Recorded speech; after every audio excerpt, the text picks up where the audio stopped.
Ladies and gentlemen, please take your seats and silence your cell phones. The program will begin soon.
Ladies and gentlemen, the President of the United States, accompanied by the Vice President of the United States.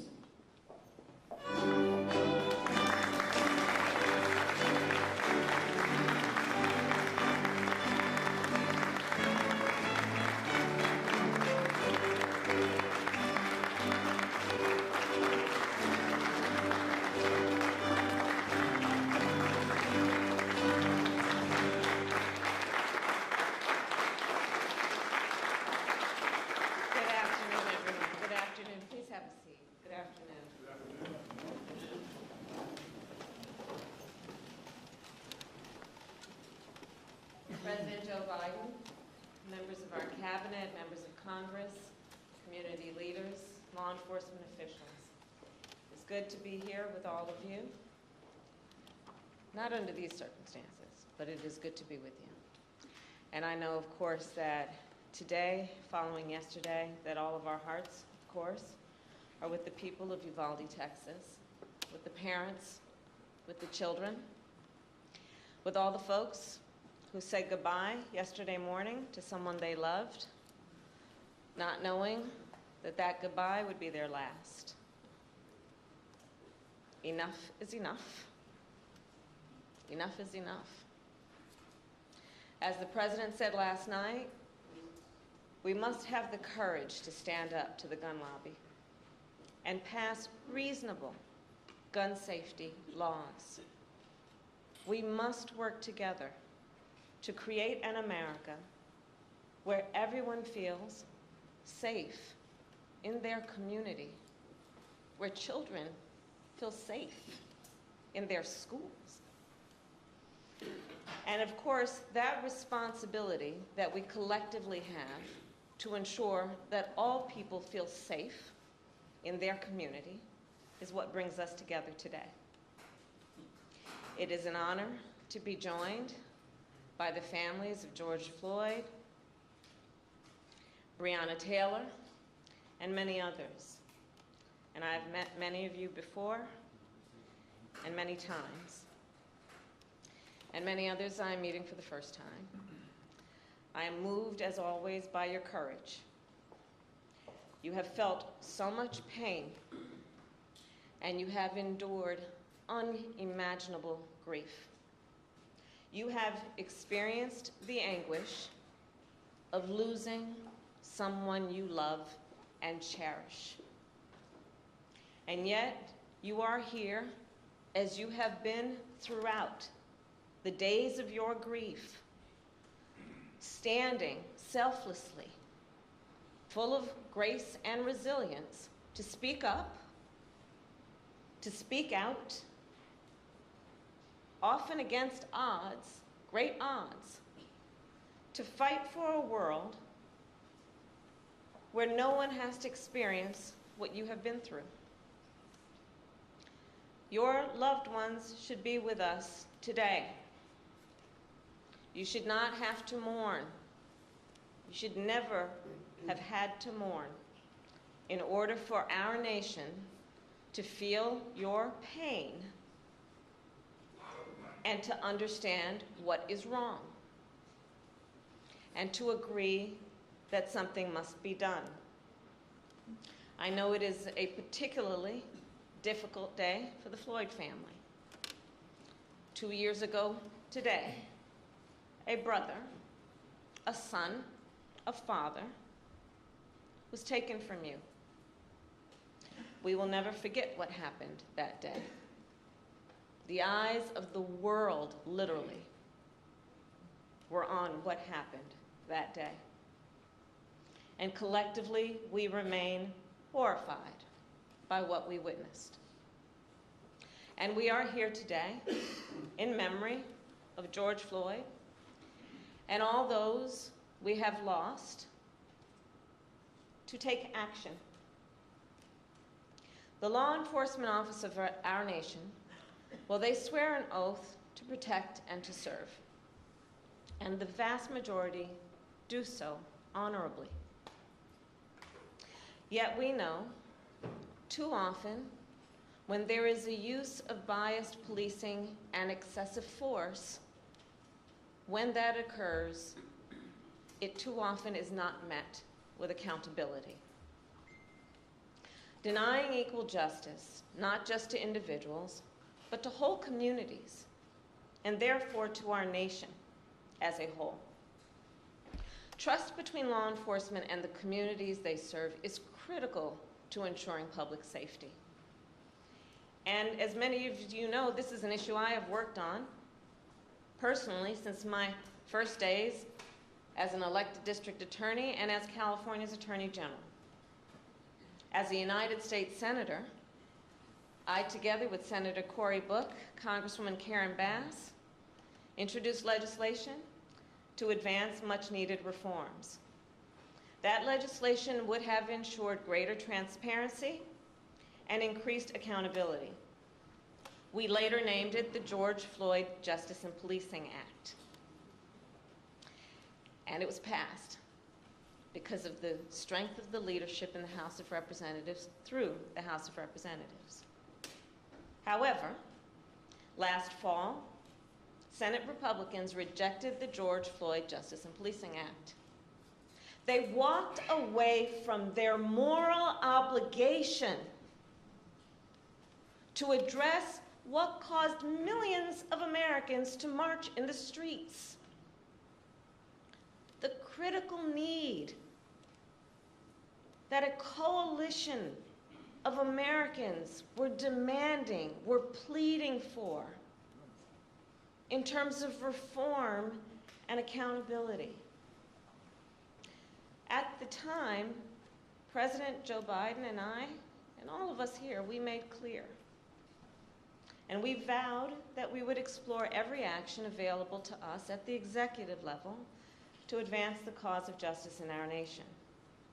In a moment, our president will sign an executive order that takes dozens of important actions to advance effective, accountable policing, to strengthen trust between law enforcement and the communities they serve, and to help us fight crime and promote public safety. This order will help protect our communities, and it will help keep members of law enforcement safe on the job. These actions are a result of input and collaboration from a broad set of partners, many of whom are here today, civil rights leaders, members of Congress, in particular members of the Congressional Black Caucus, and I see Madam Chair here with us today, leading law enforcement groups, and of course the families of the victims. We know this executive order will not take away your pain, and the pain of all those families who may not be in this room right now. We also know this executive order is no substitute for legislation, nor does it accomplish everything we know must be done. But it is a necessary and long overdue critical step forward. And once again, the President and I call on the United States Senate to pass the George Floyd Justice and Policing Act. And once again, we vow that we will do everything in our power to protect public safety, to support law enforcement, and to address this issue of racial injustice wherever it exists. And with that, it is now my great honor to introduce a man who, when he ran for president, was clear in his purpose, which was to bring our nation together, who fights every day to make sure all our communities are safe and that the rights of all people are protected. The President of the United States, Joe Biden.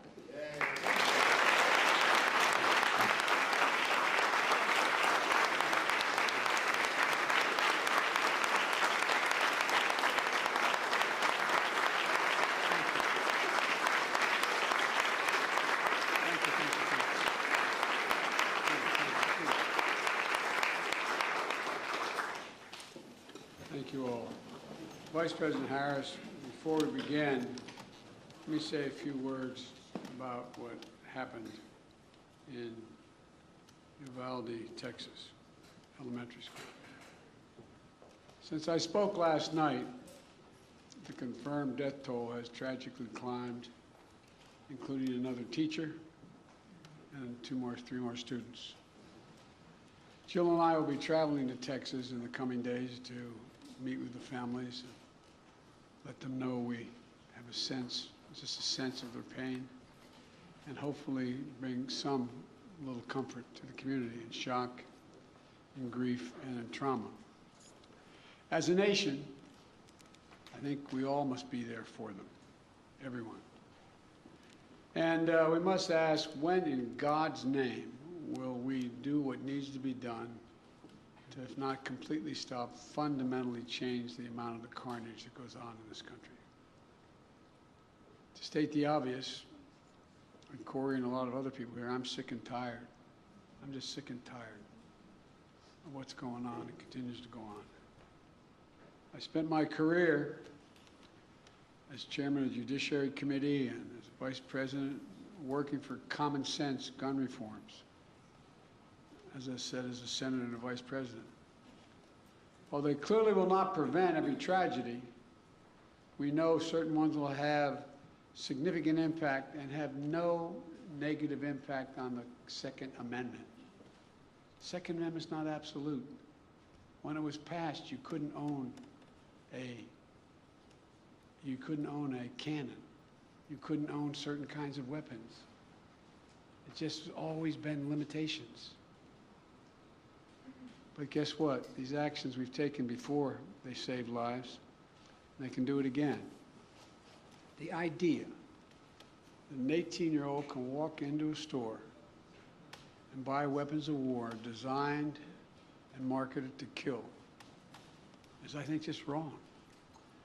It just violates common sense. Even the manufacturer, the inventor of that weapon, thought that as well. You know, where's the backbone? Where's the courage to stand up to a very powerful lobby? But here's one modest step. The federal agency that measures and ensures that gun laws are enforced and the Second Amendment is abided by, the Bureau of Alcohol, Tobacco, and Firearms Explosives, the AFT, has not had a Senate confirmation leader for 7 years because of these disputes. For 7 years, been out without anyone in charge. I nominated a supremely qualified former prosecutor who has broad bipartisan support from law enforcement and the community overall. His hearing was held earlier today, I should say. The Senate should confirm and without delay, without excuse, send the nomination to my desk. It's time for action. We're here today for the same purpose, to come together and say enough, to act. We must. Vice President Harris and members of the cabinet, members of the Congress, civil rights leaders, law enforcement officers and officials, distinguished guests, especially the families missing a piece of their soul, including the family sitting in front of me and a beautiful young girl who told me, my daddy's going to change history. And he will, honey. He will. They've lost a piece of their soul 2 years ago as well. You know, I know events remembering your loved ones, even though they're met with great reverence, are really hard.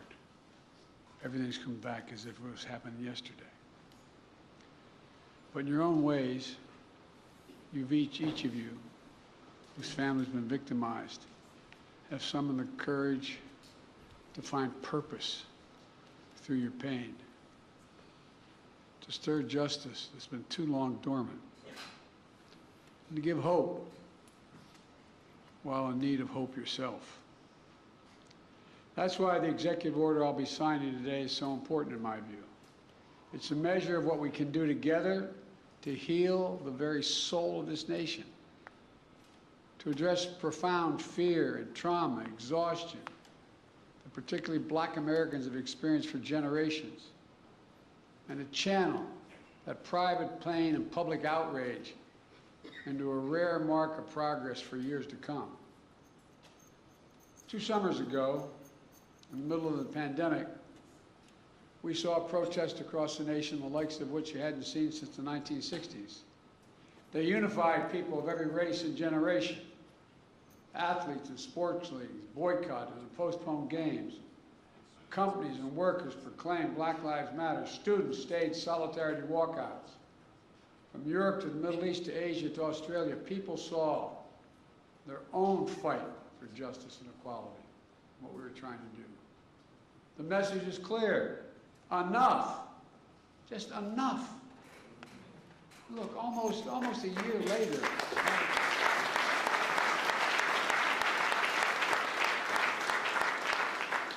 Almost a year later, a jury in Minnesota stepped up and they found a police officer guilty of murdering George Floyd with officers and even a police chief taking the stand to testify against misconduct of their colleagues. I don't know any good cop who likes a bad cop. But for many people, including many families here, such accountability is all too rare. That's why I promised as president I would do everything in my power to enact meaningful police reform that is real and lasting. That's why I called on Congress to pass the George Floyd Justice and Policing Act. The Senate's in my desk. So I'm asked why I haven't done this executive order earlier. If I'd done it, I was worried it would undercut the effort to get the law passed. This is a call to action based on a basic truth. Public trust, as any cop will tell you, is the foundation of public safety. If they're not trusted, the population doesn't contribute, doesn't cooperate. Two sides of the same coin, inextricably linked. And the principles of fairness and equal justice are at the core of each of them. For the wheels of justice are propelled by the confidence that people have in their system of justice. Without that confidence, crimes will go unreported. Witness fear to come forward. Cases go unsolved. Victims suffer in isolation while perpetrators remain free. And ironically, police are put in greater danger. Justice goes undelivered. Without public trust, law enforcement can't do its job of serving and protecting all of our communities. But as we've seen all too often, public trust is frayed and broken, and that undermines public safety. For the families here today and across the country who've had to ask why this nation, why so many black Americans wake up knowing they could lose their life in the course of just living their lives today. Simply jogging, shopping, sleeping at home. Whether they made headlines or not, lost souls gone too soon. Members of Congress, including many here today, like Senator Cory Booker and Congressman Karen Bass, alongside members of the Congressional Black Caucus, House and Senate Judiciary Committees, spent countless hours on the George Floyd Justice and Policing Act to find a better answer to that question. I sincerely thank you all for your tireless efforts, but they're not over.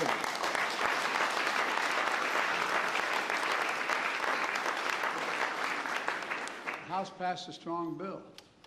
It failed in the Senate, where our Republican colleagues opposed any meaningful reform.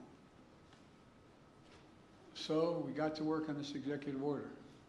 It was grounded in key elements of the Justice and Policing Act and reflects inputs of a broad coalition represented here today.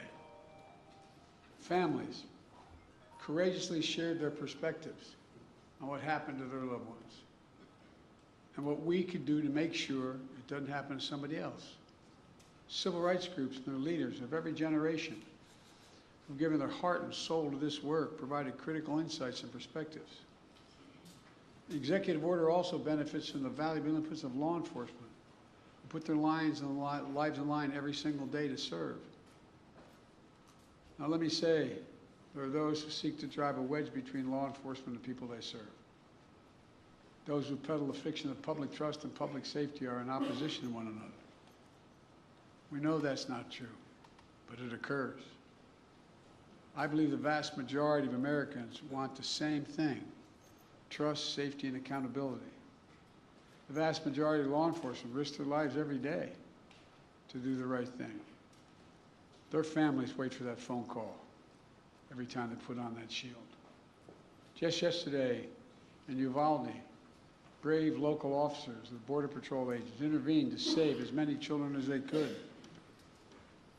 Here today, I want to especially thank the International Association of Chiefs of Police, Fraternal Order of Police, as well as the National Organization of Black Law Enforcement Executives, the Federal Law Enforcement Association, the Police Executive Research Forum, Major Cities Chiefs Association, and others who stepped up and endorsed what we're talking about today. As divided as this nation can feel, today we're showing the strength of our unity. It matters. This executive order is going to deliver the most significant police reform in decades. It applies directly under law to only 100,000 federal law enforcement officers, all the federal law enforcement officers. And though federal incentives and best practices that are attached to it, we expect the order to have significant impact on state and local law enforcement agencies as well. Here are the key parts. First, the executive order promotes accountability. It creates a new national law enforcement accountability database to track records of misconduct so that an officer can't hide the misconduct. It strengthens the pattern and practice investigation to address systematic misconduct in some departments. It mandates all federal agents wear and activate body cameras while on patrol. Second, the executive order raises standards, bans chokeholds, restricts no-knock warrants, tightens use of force policies to emphasize de-escalation and duty to intervene to stop another officer from using executive force, just as occurred. It didn't occur, but people testified it didn't occur in George Floyd's case. And third, the executive order modernizes policing. It calls for a fresh approach to recruit, train, promote, and retrain law enforcement that's tied to advancing public safety and public trust. Right now, we don't systematically collect data, for instance, on instances of police use of force. This executive order is going to improve that data collection. There's a lot more as well. The bottom line of the executive order includes reforms that have long been talked about or are finally implemented at a federal level. And it comes at a critical time. By building trust, we can strengthen public safety, and we can more effectively fight crime in our communities. And we can do one more thing. We can show what's possible when we work together. Look, I know progress can be slow and frustrating. And there is a concern that the reckoning on race inspired 2 years ago is beginning to fade. But acting today, we're showing that our dear friend, the late John Lewis, Congressman, wrote in his final words after his final march for justice in July of 2020. He said, "Democracy is not a state, it is an act. Democracy is not a state, it's an act, an affirmative act." Today we're acting. We're showing that speaking out matters, being engaged matters, and that the work of our time, healing the soul of this nation, is ongoing and unfinished and requires all of us never to give up, always to keep the faith. I close with this. Over 2 years now, for over 2 years, we've gotten to know one another and pray with one another, not figuratively, literally. I promised the Floyd family, among others, George's name is not just going to be a hashtag. Your daddy's name is going to be known for a long time. But as a nation, we're going to ensure his legacy and the legacy of so many others remembered today. It's not about their death, but what we do in their memory that matters. The purpose. Just a few moments, I'm going to deliver on that promise when I sign the executive order. Kamala and I will continue, along with our friends in Congress, to get meaningful police reform legislation to my desk as best we can, as quickly as we can, beyond what we're doing here, affecting states as well, directly. On this day, we're showing the America we know we're a great nation, because the vast majority of us are good people. And there's nothing beyond our capacity, nothing, when we act together as the United States of America. This is a start, a new start. May God bless you all. May God protect our forces. Now I'm going to go sign that executive order. Thank you.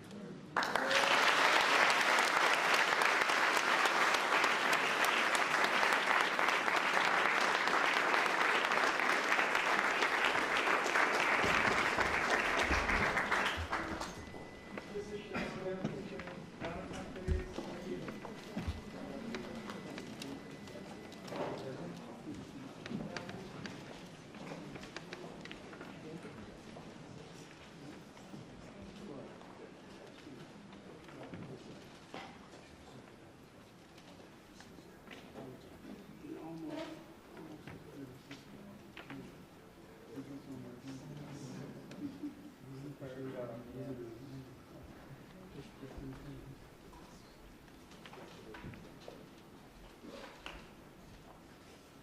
about to sign Advancing Executive Accountable Policing and Criminal Justice Practices to Enhance Public Trust and Public Safety.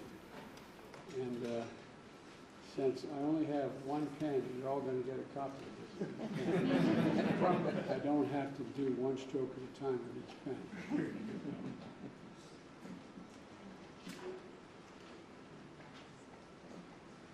God willing, thank you.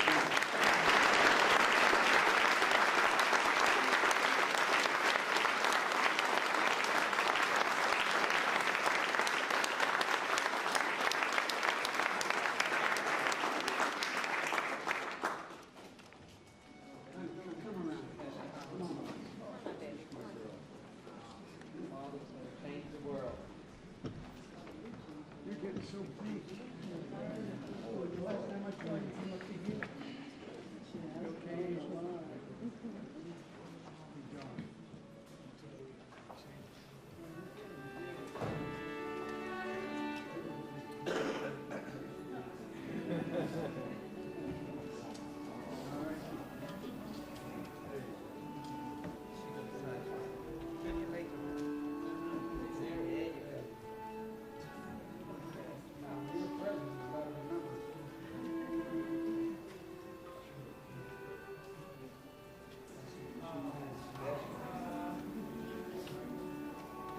No, she told me when I saw her, she was a little girl 2 years ago. Seriously, she pulled me aside and she said, "My daddy changed the world." Thank you.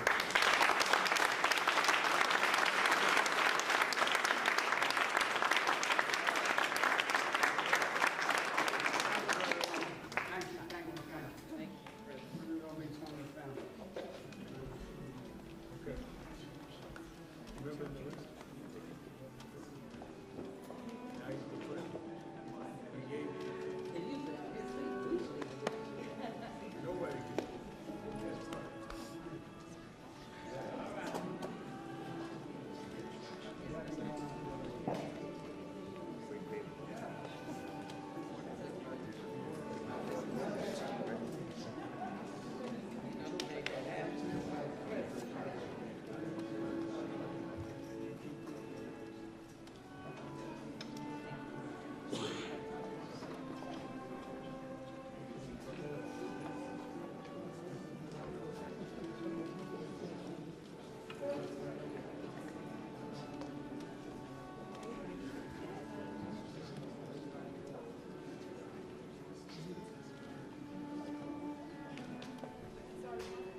Do you want to sit next to Paul?